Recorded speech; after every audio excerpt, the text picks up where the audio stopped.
जय हिंद साथियों। आज हम लोग करेंगे धार्मिक आंदोलन के अंतर्गत करेंगे बौद्ध धर्म। क्योंकि भारत में कोई भी एग्जाम हो, इसमें एक या दो क्वेश्चन देखने को मिल ही जाता है इस टॉपिक से।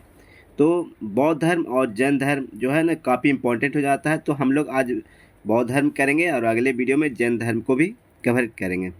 ठीक है, तो शुरू करते हैं कि जब 6ठी शताब्दी ईसा पूर्व के आसपास, जब पूरे भारत में ही नहीं पूरा वर्ल्ड में जब धार्मिक आंदोलन लगभग चल रहा था, तो भारत भी इससे अछूता नहीं था। अब भारत में भी इसका प्रभाव देखने को मिला और भारत में भी धार्मिक परिवर्तन होने लगा। भारत में उस समय तो दो धर्म निकल के आए सामने।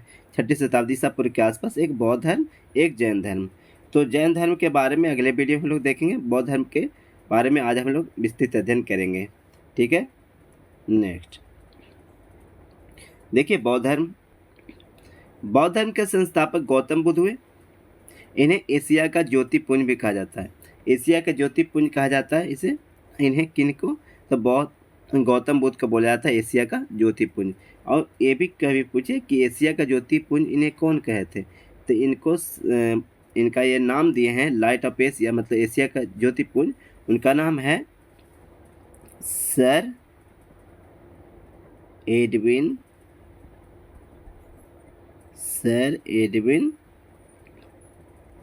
अर्नोल्ड।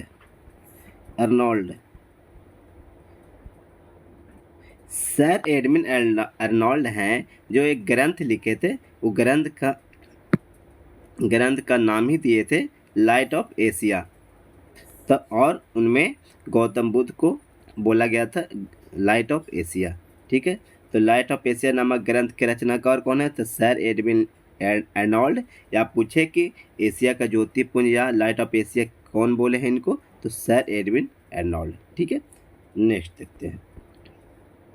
गौतम बुद्ध का जन्म 563 ईसा पूर्व में कपिलवस्तु के लुम्बिनी नामक स्थान पर हुआ था। कपिलवस्तु के लुम्बिनी नामक खास स्थान का नाम लुम्बिनी, और कहाँ? तो कपिलवस्तु में एक लुम्बिनी स्थान है। वही 563 ईसा पूर्व में जन्म हुआ था गौतम बुद्ध का। उस समय उनका नाम था क्या? तो उनका उस समय नाम था सिद्धार्थ। ठीक है, अच्छा। जैसे जिस समय इनका जन्म हुआ था गौतम बुद्ध का, उसी समय एक ज्योतिषी ने उनसे बोल दिया था कि उनको पिता को बोल दिया था कि ये बालक बड़ा होकर वैराग्य की प्राप्ति करेगा, मतलब कि सांसारिक जीवन से संन्यास ले लेगा। तो फिर क्या हुआ था कि इनके पिता का नाम जान जाइए, सुधोधन, और माता का नाम माया देवी। आई कह रहे हैं इनकी माता की मृत्यु के जन्म के 7वें दिन, इनके जन्म के 7वें दिन ही इनकी माता की मृत्यु हो चुका था। और इनकी एक सौतेली माँ थी, प्रजापति गौतमी इनकी सौतेली माँ थी। इन्हें यही इनको पाले पोसे, और इनके बचपन का नाम गौतम बुद्ध का सिद्धार्थ था, जो जानते हैं आप।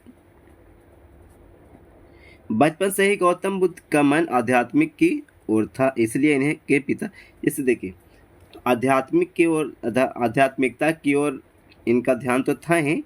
और जब जन्म हो गया था, तो अभी बताया आप लोग को कि जन्म हो गया था, तुरंत बाद ही एकदम ज्योतिषी ने इन्हें बोला कि ये बड़ा होकर वैराग्य की प्राप्ति करेगा। तो ये डर इनके मन में कहीं ना कहीं था, और इनका हाव भाव भी गौतम बुद्ध का था, तो देखते थे कि आध्यात्मिकता की ओर था। तो इसीलिए इनके डर से कि अगर ये वैराग्य की प्राप्ति कर लेगा, मतलब कि सांसारिक जीवन से संन्यास लेना का मतलब होता है कि सांसारिक जितना भी सुख है उससे, जैसे जितना ये राजा थे, राजा के महल में रहते थे, तो राशि भोग कुछ नहीं करेंगे, एकदम संन्यास कर लेंगे। सब जितना सांसारिक जीवन से जितना भी सुख है सबको त्याग देंगे। इनका डर था इनका कि मतलब ये सन्यासी ना बन जाए। इसके लिए 16 साल जब इनका उम्र था, उसी समय इनका शादी कर दिया गया यशोधरा के साथ। और इनसे एक पुत्र हुआ, उन पुत्र के नाम था राहुल। सांसारिक समस्याओं से व्यथित होकर सिद्धार्थ ने 29 वर्ष की अवस्था में गृह त्याग किया। 29 वर्ष की अवस्था में ये घर से निकल दिए, है ना, और निकल दिए। और जब निकले तो सबसे पहले क्या हुआ था ना कि ये कपिल वस्तु के सैर करने के लिए निकले थे। तो कपिल वस्तु के सैर करने के लिए जब बाहर निकले, तो 4 चीज़ को देखे।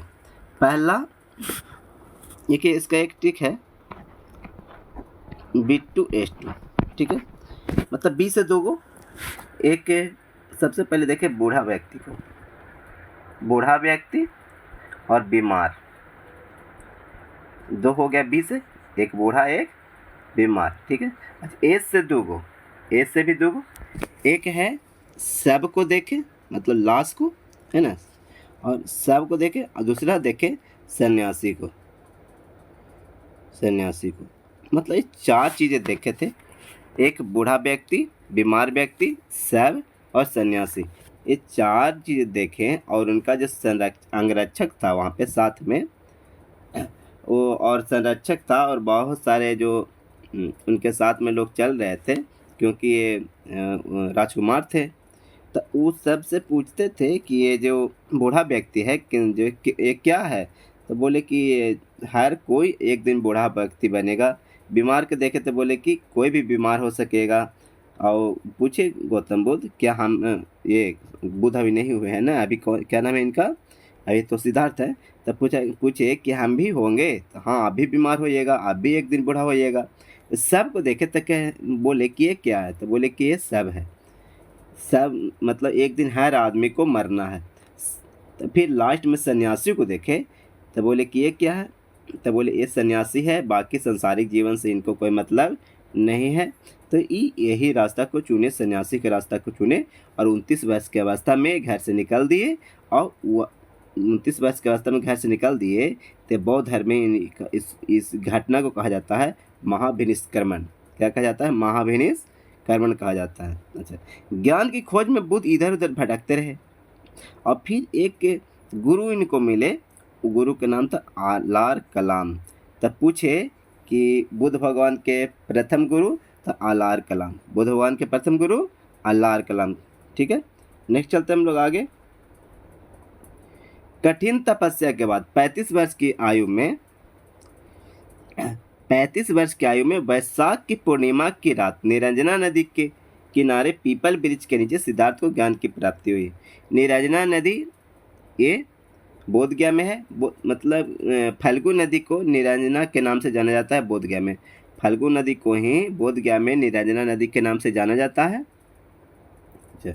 और ये भी पूछा जाए कि पीपल वृक्ष के जो नीचे ज्ञान की प्राप्ति हुआ था, है ना, तो कहाँ, अगर वन के पूछे तो एक वन के नाम है उरुवेला। उरुवेला वन में एक वृक्ष था पीपल का, ठीक है। बोधगया में उरुवेला वन में एक पीपल का वृक्ष था, उसी के नीचे इन्हें ज्ञान की प्राप्ति हुआ था। एक पीपल के वृक्ष था जो निरंजना नदी के किनारे था। अच्छा, वहीं इन्हें ज्ञान की प्राप्ति हुई थी, किन्हें, तब सिद्धार्थ को। और सिद्धार्थ को जब इन्हें ज्ञान की प्राप्ति हुआ तो इनका नाम वो इसी समय चेंज हो गया, इनका नाम हो गया बुद्ध। उस जगह के नाम पड़ गया बोध गया, वो ब्रिज का नाम पड़ गया बोधि ब्रिज, सब नाम यहीं पे चेंज हो गया। सिद्धार्थ बन गए बुद्ध, ब्रिज बन गया बोधि ब्रिज, और वह स्थान बन गया बोध गया, ठीक है। अच्छा, आगे चलते हम लोग। ज्ञान प्राप्ति के बाद सिद्धार्थ बुद्ध के नाम से जाने लगे और स्थान बोध गया कहलाया, ठीक है। आगे, बुद्ध ने अपना प्रथम उपदेश सारनाथ में दिया। प्रथम उपदेश सारनाथ में भी खास स्थान पूछे तो उस स्थान का नाम लिखिए, आप लोग जान जाइए, ऋषिपत्तनम,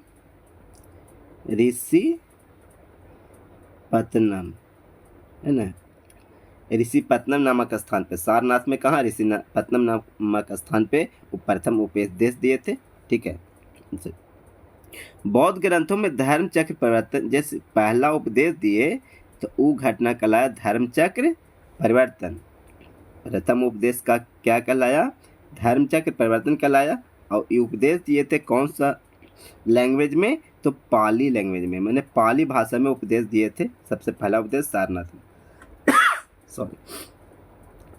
ऋषिपत्तनम, मतलब सारनाथ में ऋषिपत्तनम नामक स्थान पे पाली भाषा में उपदेश दिए। उपदेश कहलाया धर्म चक्र परिवर्तन, ठीक है।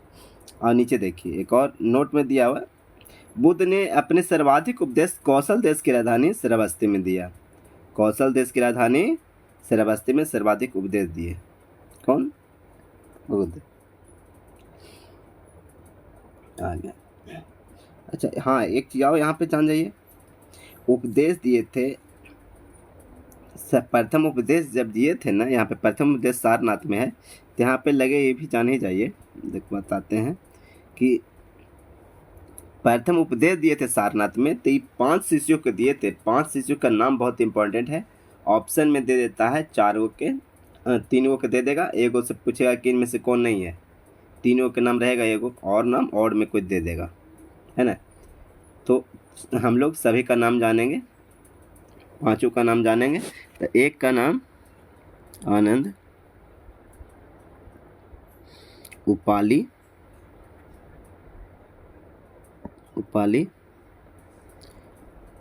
श्रेयपुत्र,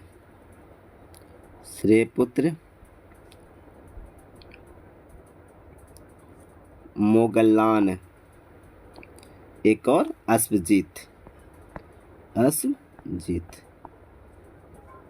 आनंद, दूसरा उपाली, तीसरा श्रेयपुत्र, चौथा मोगलान और 5वां अश्वजीत, है ना। यही 5 शिष्य थे, इनको सबसे पहले दीक्षा यही दिए थे, गौतम बुद्ध यहीं दिए थे सारनाथ में, सारनाथ के ऋषिपत्नम में, ठीक है। अच्छा, सर्वाधिक उपदेश पूछे कहाँ, तो कौशल देश की राजधानी श्रावस्ती में। आगे, महात्मा बुद्ध के प्रथम अनुयायी कौन कौन थे? तो अगर उस समय के शासक की बात किया जाए तो महात्मा बुद्ध के अनुयायी बिंबिसार, प्रसेनजित, उदयन, ये सब शासक, उस समय के शासक थे। बिंबिसार, प्रसेनजित, उदयन सब बौद्ध धर्म को मानते थे। अब बुद्ध धर्म के जो अनुयायी थे, अनुयायी 2 भाग में बटे थे। अगर संन्यास ग्रहण करके अगर बौद्ध धर्म के मानते हैं तो आप भिक्षु कहलाएंगे, लेकिन आप अगर गृहस्थ जीवन जी रहे हैं, बौद्ध धर्म को फॉलो कर रहे हैं, तो आप उपासक कहलाएंगे, ठीक है। भिक्षुक, उपासक आप समझ गए होंगे। बौद्ध संघ में सम्मिलित होने के लिए न्यूनतम आयु 15 वर्ष थी। ये बीपीएससी में, आगामी बीपीएससी में क्वेश्चन पूछा हुआ है। बौद्ध धर्म में सम्मिलित होने के लिए न्यूनतम आयु 15 वर्ष थी। पीबीआई है, इसको याद रखिएगा, ठीक है, कि बौद्ध धर्म में शामिल होने के लिए न्यूनतम आयु 15 वर्ष, ठीक है। नेक्स्ट, बुद्ध धर्म के जीवन से संबंधित बौद्ध धर्म के प्रतीक यहाँ पे थोड़ा सा जान लेते हैं हम लोग। जन्म का प्रतीक कमल एवं सांड, गृह त्याग घोड़ा, ज्ञान का प्रतीक पीपल, निर्वाण प्रतीक पदचिन्ह और मृत्यु के प्रतीक मृत्यु के स्तूप।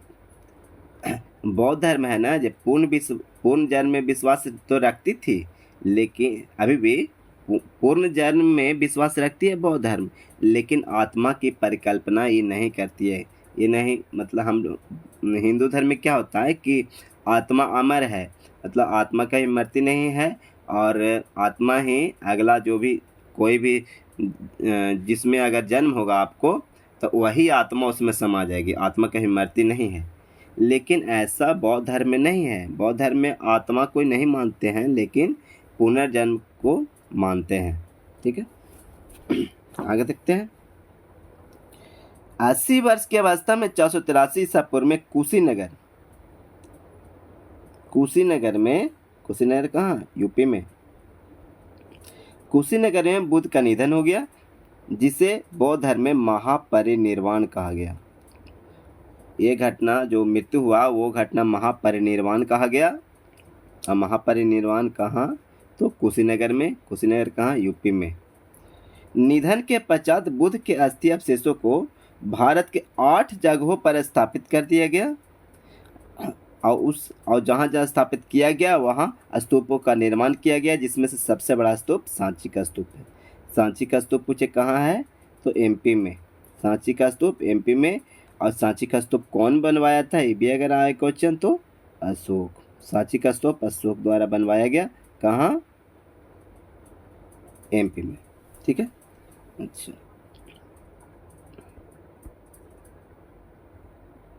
सांची का स्तूप का निर्माण, यहाँ पे आएंगे क्वेश्चन। अशोक ने बौद्ध धर्म का प्रमुख ग्रंथ त्रिपिटक। त्रिपिटक में विनय पिटक, सुत्त पिटक, अभिधम पिटक पता ही होगा आपको। फिर से बताते हैं, त्रिपिटक में 3 पिटक, विनय पिटक, सुत्त पिटक और अभिधम पिटक। ठीक है, बौद्ध धर्म के त्रिपिटक हैं तीनों। बौद्ध धर्म को अपनाने वाली प्रथम महिला, उनकी माता जो थी, सौतेली माता जो इनके लालन पालन की थी, तो वही प्रजापति गौतमी, बुद्ध की जो माँ थी, तो मौसी भी बोल सकते थे, मौसी भी थी एक तरह से, या सौतेली माँ भी आता है कहीं कहीं, तो वही प्रजापति गौतमी है, यही इनके लालन पालन की थी। और सबसे पहले बौद्ध धर्म के अपनाने वाली महिला यही थी, प्रजापति गौतमी। बौद्धों का सबसे पवित्र त्यौहार वैशाख पूर्णिमा। देखिए, बौद्धों का सबसे पवित्र त्यौहार वैशाख पूर्णिमा, क्योंकि इसी दिन इनके ज्ञान की प्राप्ति भी हुआ था। सिद्धार्थ से ये क्या बन गए थे, बुद्ध बन गए थे। ऐसे बौद्ध धर्म में ना 4 दिन वेद, ये लोग बौद्धिस्ट जो लोग होते हैं, एक मंथ में 4 दिन ये लोग उपवास करते हैं।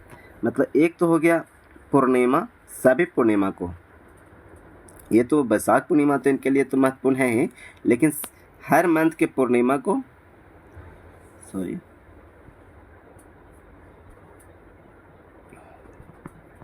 पूर्णिमा, अमावस्या और चतुर्थी, मतलब पूर्णिमा के पहले जो चतुर्थी आती है, जो अमावस्या के पहले चतुर्थी आती है, जो मतलब 2 उधर चतुर्थी हो गया, आज पूर्णिमा अमावस्या, 4 दिन उपवास रखते हैं बौद्धिस्ट लोग एक मंथ में। और सबसे अगर पवित्र त्यौहार है तो इनके लिए वैशाख का पूर्णिमा होता है जो। ठीक है, नेक्स्ट चलते हैं आगे। यहाँ पे प्रीवियस ईयर क्वेश्चन कुछ है जो इसको हम लोग करते हैं, और इसको प्रीवियस ईयर क्वेश्चन करके वीडियो को क्लोज करते हैं। तो सांची का स्तूप का निर्माण किसने किया? तो सांची का स्तूप का निर्माण अभी अभी हम लोग जाने अशोक के द्वारा किया गया। अजंता एवं एलोरा की गुफाएं भारत के किस राज्य में है? तो अजंता एवं एलोरा की गुफाएं महाराष्ट्र में है, जो बौद्ध धर्म से संबंधित है। एशिया का प्रकाश किन्हें कहा जाता है? तो एशिया का प्रकाश गौतम बुद्ध को कहा जाता है। किसने कहा था? तो सर एडविन अर्नोल्ड ने कहा था। गौतम बुद्ध ने महापरिनिर्वाण कहाँ लिया था? तो महापरिनिर्वाण जो इनकी मृत्यु हुआ था, वही घटना महापरिनिर्वाण कहलाया। वो कहाँ? तो कुशीनगर में, कुशीनगर यूपी में। सारनाथ स्तंभ का चक्र निम्न में से किसे इंगित करता है? तो प्रगति को इंगित करता है। सारनाथ का स्तंभ का चक्र है जो प्रगति को इंगित करता है। कौन सा स्थान गौतम बुद्ध से संबद्ध नहीं है? तो सारनाथ में प्रथम उपदेश दिए थे, बोधगया में ज्ञान की प्राप्ति हुई थी, कुशीनगर में महापरिनिर्वाण हुआ था।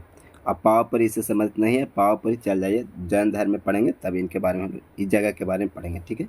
भगवान बुद्ध ने अपना पहला धर्मोपदेश कहाँ दिया था? तो सबसे पहला अपने धर्मोपदेश सारनाथ में दिया था। सारनाथ में कहाँ? तो ऋषिपत्तनम नामक स्थान पर दिया था। यहाँ पे 5 शिष्यों को शिक्षा दी थी, आनंद, उपाली, श्रेयपुत्र, मोगलान, अश्वजीत, ये सबको दिए थे, 5 को। विख्यात बोरोबुदुर बुद्ध मंदिर कहाँ स्थित है? याद रखिएगा, ये इंडोनेशिया में है। बोरोबुदुर बुद्ध मंदिर कहाँ? इंडोनेशिया में आज भी है ये।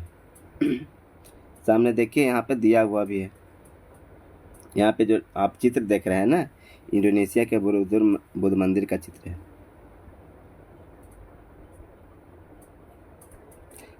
बुद्ध का जन्म में हुआ था, तो बुद्ध का जन्म बस लुम्बिनी में हुआ था। ठीक है, कहाँ हुआ था? लुम्बिनी में।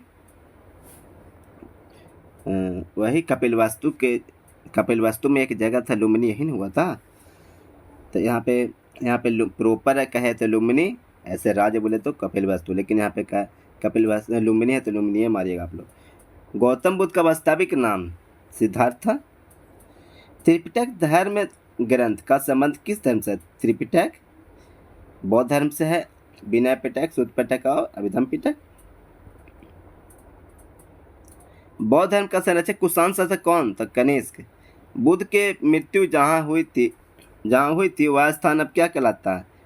कहाँ है? तो यूपी में है।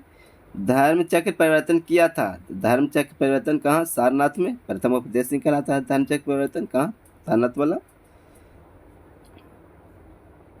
बुद्ध की मृत्यु किस वर्ष हुई थी? जो 483 ईसा पूर्व में हुआ था। और उसी के बाद 483 ईसा पूर्व में जब इनका मृत्यु हुआ उस समय से फिर सम्मेलन स्टार्ट होने लगा। तो सबसे पहले यहाँ पे जिस समय इनकी मृत्यु हुआ था उस समय अजात शत्रु वहाँ का शासक था, है ना। बुद्ध धम्म संघ मिलकर क्या कहलाते हैं? तो त्रिरत्न कहलाते हैं। तो ठीक है, आज का टॉपिक है जो ख़त्म हुआ, और अगला वीडियो में हम लोग करेंगे जैन धर्म के बारे में। तो जो लिखा हुआ है सामने उस पर अमल किया जाए। प्लीज़ सब्सक्राइब द गुरु 0.2 को, और जो घंटी है यहाँ पे वो भी बजा दीजिएगा ताकि आपको नोटिफिकेशन मिल सके। और जितना भी हम बीपीएससी के या कोई भी जो जॉब वाला कोई भी अगर नोटिफिकेशन आता है तो उसका नोटिफिकेशन भी हम अपने चैनल पर डालते रहते हैं। तो नोटिफिकेशन पहले देखने के लिए आप बेल आइकन के दबाइएगा, तभी ही आपको मिलेगा जल्दी। और चैनल को सब्सक्राइब कर दीजिएगा, अगर पसंद पड़े तो आप कर भी दीजिएगा। तो आशा करते हैं कि सब्सक्राइब कर दीजिएगा और बेल आइकन भी आप दबा दीजिएगा। तो चलिए, आज के लिए इतना ही। जय हिंद दोस्तों।